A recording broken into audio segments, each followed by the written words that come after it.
Spectators are not always passive. This presentation is a response to the negativity about spectators that has become commonplace in many discussions of post-COVID worship. Spectatorship has taken on a negative connotation. Spectatorship, particularly spectators at an online Eucharistic celebration, became subject of newspaper headlines, uncomplimentary headlines. In this presentation, I will show that there is more than one sort of spectator. Look at the sources of the conventional view which downplays the role of spectators. Consider various aspects of seeing, the concept of interior engagement, and then discuss how spectatorship might actually enhance worship rather than be a deficiency. Turning then first to the categories of spectator.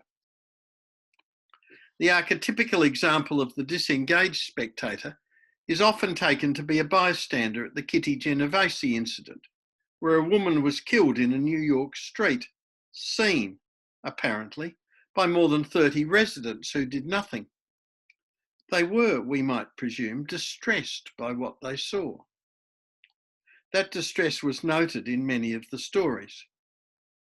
In a separate category are those who look on happily, observers at a display of skill or ability, at the creator of instant portraits on the esplanade, at the ice skater, gymnast or ballerina with prodigious jumps and turns.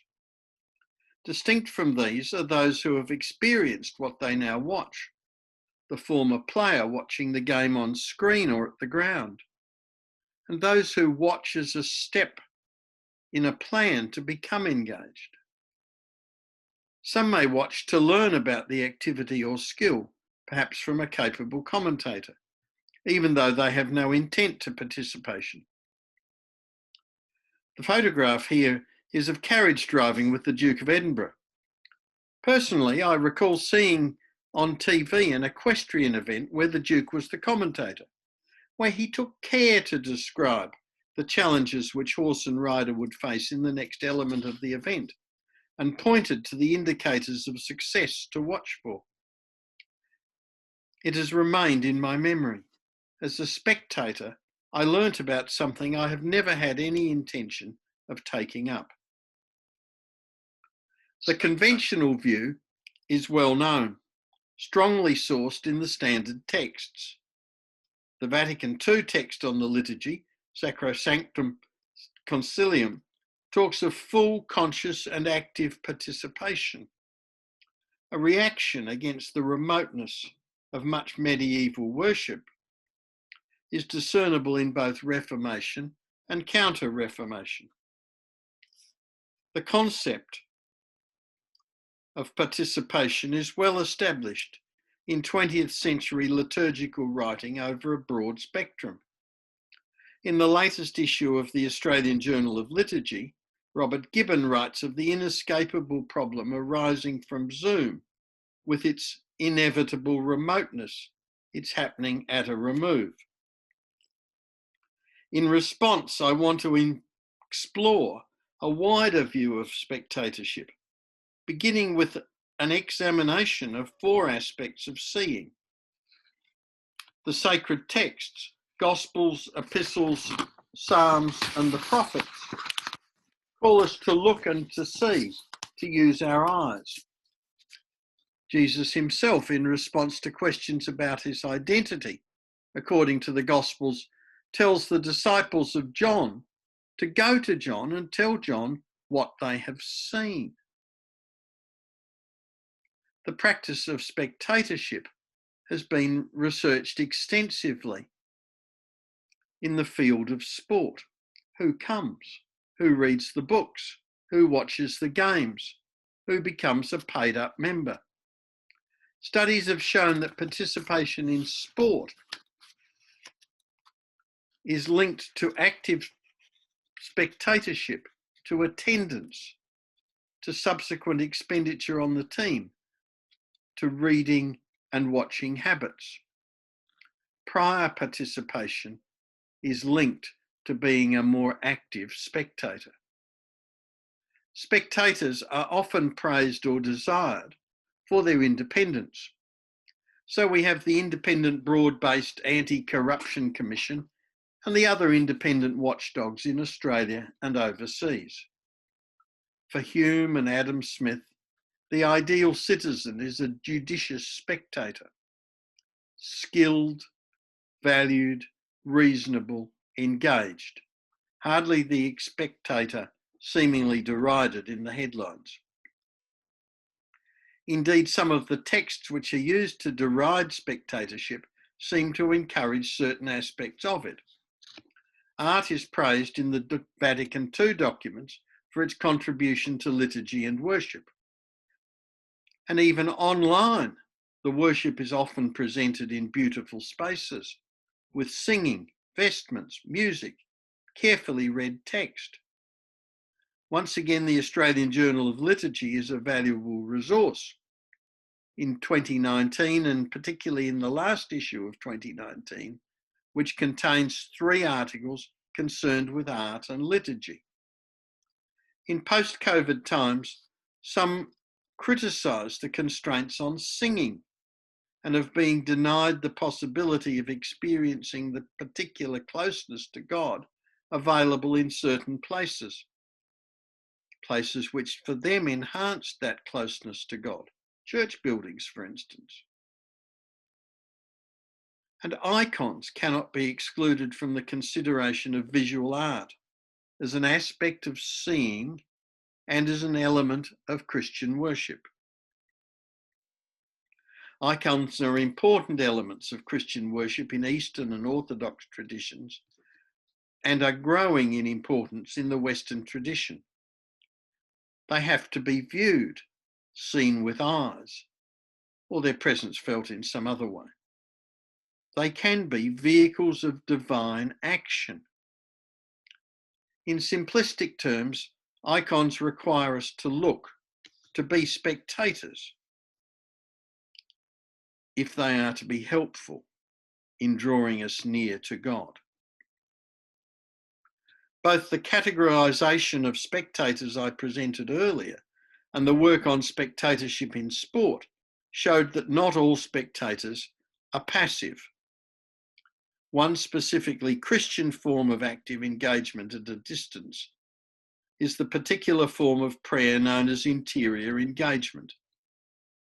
This is mentioned in the rules of many confraternities, orders and societies, in the spiritual exercises of Ignatius Loyola, and in the reflection of saints such as Teresa of Avila and Julian of Norwich. This is neither passive nor uninformed. Some would say that those considered involved in interior engagement cannot be considered spectators. That depends on how one defines spectators. If spectator means not present in the same place, not involved in the actions of the event, not physically present around the same table, then these people are spectators. Although spiritual communion is encouraged by some groups, especially when physical attendance is not practicable, others consider spiritual communion to be an oxymoron. The debate continues and is not taken up here. The consideration thus far has been from the perspective of the individual. The impact of visual arts, the link between spectatorship and prior participation, the practice of interior engagement.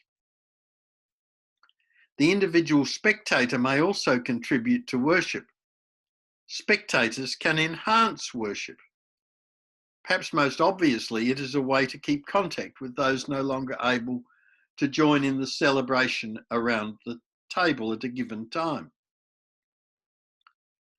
This may be those less mobile due to age or infirmity, or those who have moved away. For some, worship at a distance may be safer than venturing into a space where fears of discrimination, harassment, or even physical violence might be engendered. Those who are spectators in this sense may well be contributing to the worship of God. Some spectators may be seekers, and they will contribute to worship and the life of the church by their questions. Go and tell John what you have seen, was the response to a question. Once the contribution and legitimacy of spectators is accepted, then the role of technology can be more clearly examined, as I expect others in this conference will be doing. The informed spectator can also provide feedback. Many I know have looked around at the online offerings of others and drawn the attention of those responsible for worship in local communities to examples that might be relevant to them. That could be a plus for the local community as it adopts better suited forms of worship, and for the individuals as they take part in debate, ask questions about worship, engage in worship. And so what is my conclusion? The vilification that spectators have been subjected to by some, the categorisation of spectators as inherently disengaged, as non-participative onlookers, is incomplete, to say the least. To the extent that spectatorship keeps the faithful engaged, it is to be commended. It is a reminder that the Christian community has a place for spectators, for visual arts, for those who cannot be at the community meal. That said, disengaged spectatorship does occur. It is not a sign of community. It is a salutary reminder that those who are disengaged spectators when they are in the pews will probably be disengaged spectators online. Realising that spectators can be valuable members of the community can lead us to a clearer understanding of the community. There are some references on the handout, which also includes a copy of the slides. Thank you.